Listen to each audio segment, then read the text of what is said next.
I'm Lisa. It's nearly a year since I tied the knot with Robert. We've been happily cohabiting in a cozy, budget-friendly apartment, sharing dreams of upgrading to a brand new standalone home. Despite his parents' residence being just a stone's throw away, they rarely drop by. Robert once mentioned, "Mom prefers not to interfere in our marriage. That's why she keeps her distance, despite the proximity." Hearing this only deepened my admiration for my mother-in-law. For many women, the specter of a meddling mother-in-law looms large after marriage. Yet it seems I lucked out in that department. If meddling were to occur, I'd certainly put up a firm resistance. My folks always taught me, if someone picks on you, give it back twice as hard.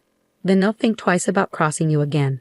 But it appears unlikely I'll need to engage in such battles with my mother-in-law. Thus, I could enjoy a stress-free atmosphere when it came to family dynamics. After years of dedicated work, our careers flourished, prompting earnest discussions about homeownership. It was during this time that my parents, privy to our aspirations, presented us with a compelling proposition. Should you decide to embark on the journey of building your own home, we'd be delighted to offer you a portion of our land. They graciously extended the offer. While my parents weren't affluent, a stroke of fortune from my grandfather's past had endowed them with valuable land to pass down. When they consulted my grandfather about the idea, he simply remarked, "I've entrusted it to you, so do as you see fit." Excitedly relaying this to Robert, he wholeheartedly embraced their generosity. Let's seize this opportunity with gratitude. I can never adequately express my thanks to your parents and your grandfather as well. It's his legacy, after all, he remarked, acknowledging the significance of the offer. Thus commenced our exploration into the type of dwelling that would suit us best. Weekends were spent perusing showrooms, marveling at our boss's opulent abode, and consulting with real estate agents regarding upcoming developments. Indeed, the anticipation of planning often outshines the reality of implementation, doesn't it?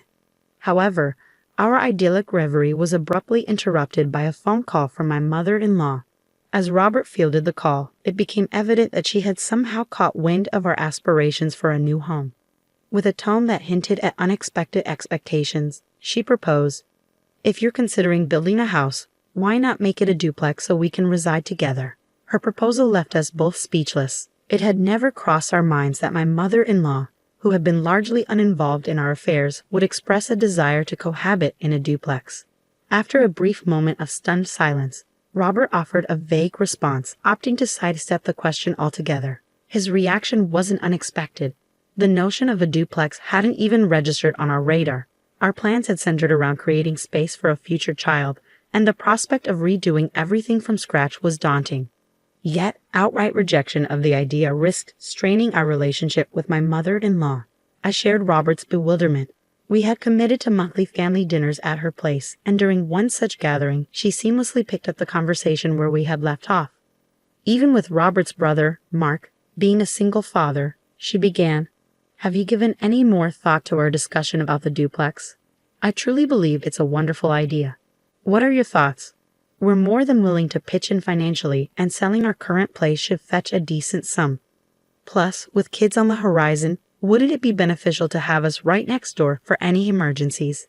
It's all advantages, isn't it?" With unwavering enthusiasm, she'd embarked on a rapid-fire enumeration of the benefits of a duplex. Despite my attempts to interject, she persisted. Admittedly, her points held merit. While the prospect of assistance during the arrival of a baby and the financial offer were enticing, I held firm in my belief that my husband and I were capable of handling any challenges that arose on our own. Trusting in the support of my own parents seemed preferable to inviting potential conflict by relying too heavily on hers. As she observed my contemplative expression, she pressed on, "Is it really so dreadful to live with us? I had hoped you didn't harbor any ill feelings towards us." But perhaps I misjudged. Her tone seemed to hint at disappointment, prompting me to feign obliviousness as I hastily departed her home. Despite my evasion, she persisted in bombarding my husband daily with the same plea, leaving me feeling increasingly stressed by the relentless pressure. "What's your take on this, Robert?" I asked, grappling with conflicting emotions. The idea of living together isn't entirely unfavorable. Having our parents close by could provide a sense of security. However, I'm hesitant to sacrifice our privacy and independence. After considerable deliberation, we reached a decision to politely decline my mother-in-law's proposition. Preserving our alone time took precedence in our minds.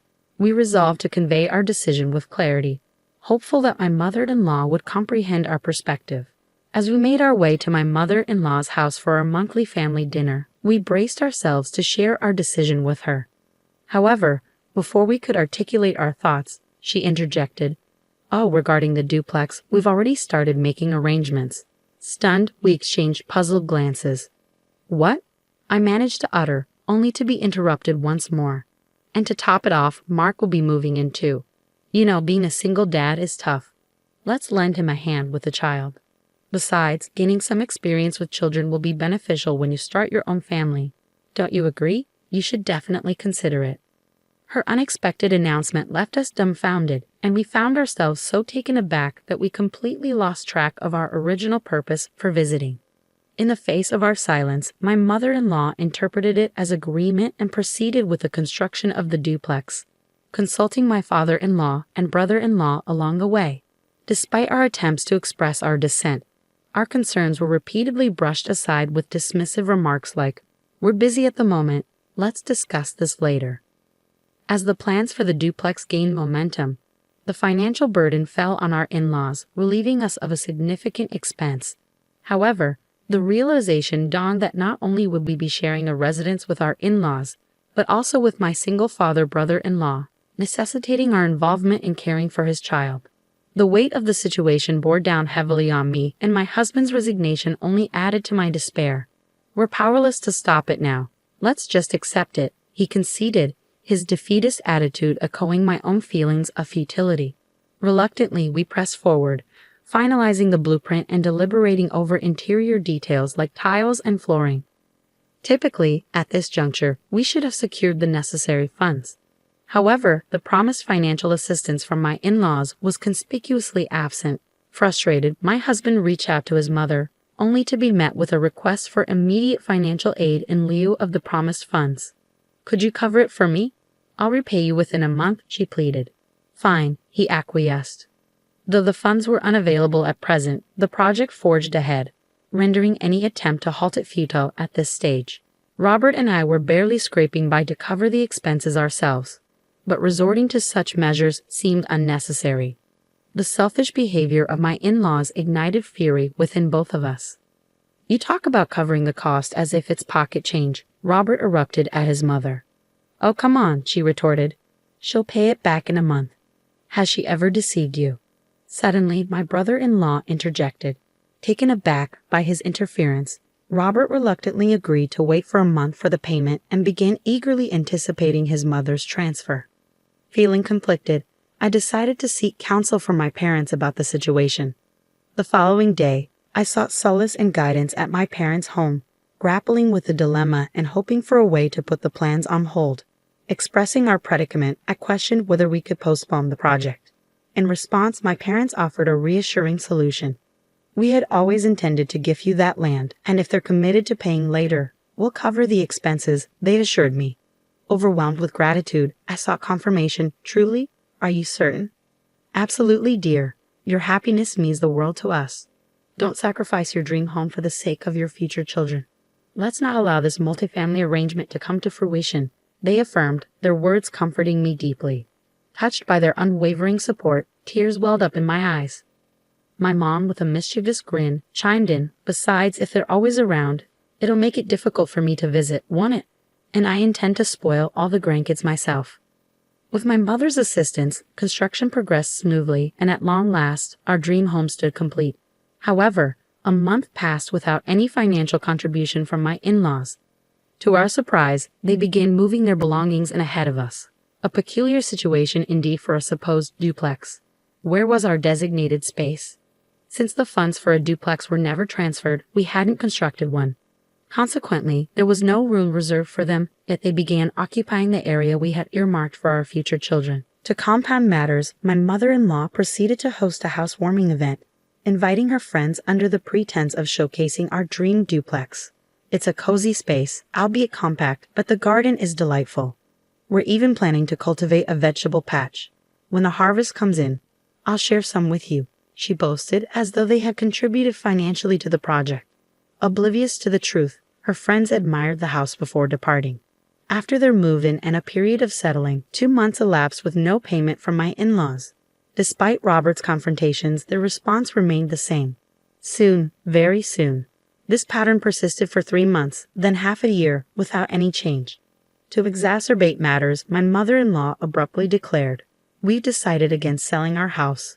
Instead, Mark and his children will reside there," making it clear she had no intention of honoring their financial commitment.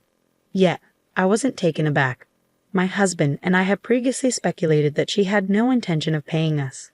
Then came her audacious request.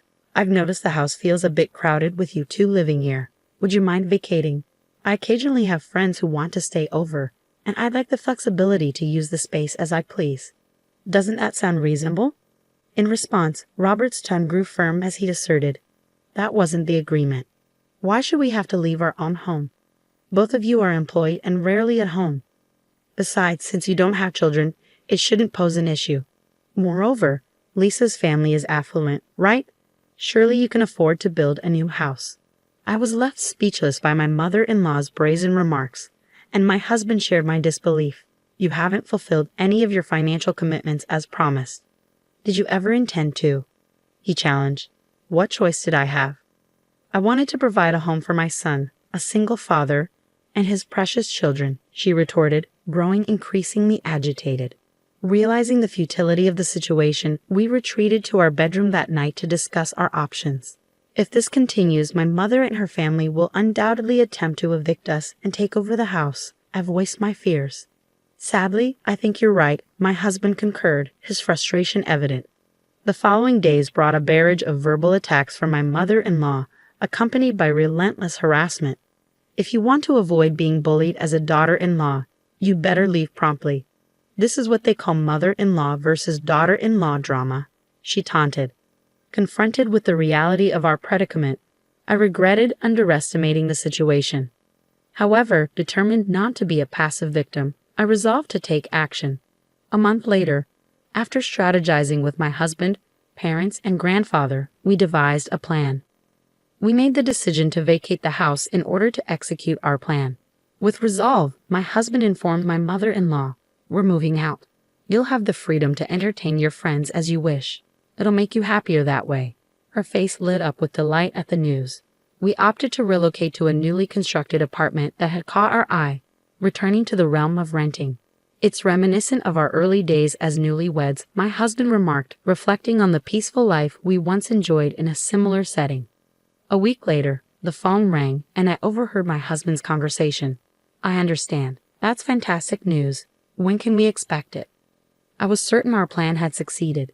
Indeed, the day after we formulated our strategy with my parents and grandfather, we listed our house for sale. We swiftly found a buyer who requested we vacate the premises within 3 weeks.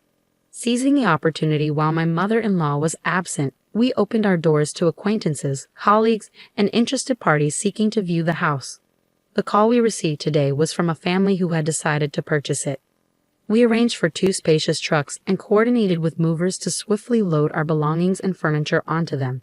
Strategically, we chose a time when my in-laws had announced their weekend getaway to a New York theme park with their grandsons. As they likely reveled in the company of a certain mouse mascot, we seized the opportunity. With their overnight stay planned, we prepared meticulously in advance. The execution of our plan unfolded seamlessly, thanks to the efficiency of the professional movers. Packing was completed well ahead of schedule, leaving us poised and ready in front of the house upon my in-laws' return in the evening. Sensing the tension emanating from my in-laws as they entered the house, my mother-in-law's anxious voice pierced the air, demanding answers to the sudden change. Meanwhile, my father-in-law echoed her distress. Robert and I observed calmly from the outside, waiting for the opportune moment to reveal the truth. "Everything's loaded onto these trucks. The destination's noted on a piece of paper stuck onto them. Please proceed there. It might be a bit snug, but it'll suffice for the 2 of you. Well, perhaps it'll feel a bit crowded if you have guests over. Additionally, this house has already been sold. It's now someone else's property. Take care," I informed my in-laws, their disbelief palpable. "What do you mean you sold it? This was our home. You can't just. Our home. They protested vehemently. However, the property was registered under Lisa's parents' name, and the house was legally ours. We had every right to sell it, especially considering they hadn't contributed a single dollar. Their audacity to claim ownership without fulfilling their promises left us indignant. In the face of their stunned silence, Robert delivered a final decree before our departure. We've managed things thus far, but unloading is your responsibility now. Surely you can handle that much. Their feeble protestations of financial incapacity were met with a revelation. I'm aware you're not lacking funds. You've been selling Lisa's belongings and pocketing the proceeds, Robert declared, exposing their deceit. Their expressions shifted from shock to shame as the truth sank in. How did you find out? They stammered. Does it matter? Robert dismissed. Furthermore, you needn't repay us. Consider it severance pay. Spend it as you wish. And with that, we'll be on our way. I doubt our paths will cross again, Robert declared, severing ties with his parents. Taking my hand, we swiftly departed for home. Upon our return, we found our parents and grandparents to share the successful outcome of our plan, bringing them immense joy. Furthermore, my grandfather, aware of our impending move to an apartment, revealed, I still have some land remaining. I'll gift it to you as well. I'll even cover half the expenses for building a new house. Encouraged by his generosity, we embraced the opportunity and embarked on constructing our new home. 6 months later, we fulfilled our dream of constructing a beautiful single-family home. Nestled a bit away from the bustling city center, we enjoy the crisp air and the warm hospitality of our neighbors. Our hearts brim with contentment. As for my in-laws, their whereabouts remain a mystery. It appears they reached out to my parents seeking financial assistance. Additionally, they approached their son, who is set to remarry next year, hoping to live with him, only to be met with a firm refusal due to his future wife's plans. When my parents were approached, they firmly declined any involvement with our family matters, setting clear boundaries. Robert expressed his regrets to my parents for his parents' actions, but they reassured him, saying, "From now on, we're your true parents. Lean on us as much as you need, my son." Anticipating potential future challenges, my parents advised us to install a home security system for added peace of mind. We find solace in knowing that my parents are prepared to refuse entry to his parents should they attempt to visit. Additionally, we've welcomed a guard dog, a small, adorable puppy, into our yard. Their mere presence should deter any potential intruders. With these precautions in place, we can finally bid farewell to any interference from his parents. This marks the start of a fresh chapter for us. In the coming years, we envision building a joyful family, complete with children. We're determined to protect our happiness at all costs. It's a vow we've made to each other, one we intend to keep.